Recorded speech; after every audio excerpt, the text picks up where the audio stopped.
السلام علیکم ورحمۃ اللہ وبرکاتہ۔ آپ حضرات کیسے ہیں؟ عرض یہ کرنا ہے کہ شب برات کیا ہے اور اس کی حقیقت کیا ہے۔ شب برات میں عبادت کا کوئی خاص وقت اور خاص طریقہ متعین نہیں ہے دوستو۔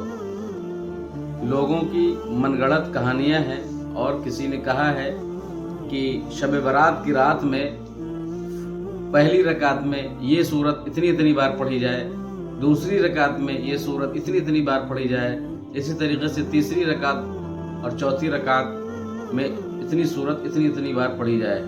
یہ کوئی خاص طریقہ نہیں ہے، بلکہ اور طریقہ یہ ہے کہ اس دن قرآن پاک کی تلاوت کی جائے، نفل نماز ادا کی جائے، قضاء عمری ادا کی جائے اور قرآن پاک کی تلاوت کی جائے، کثرت سے درود شریف پڑھا جائے اس رات میں۔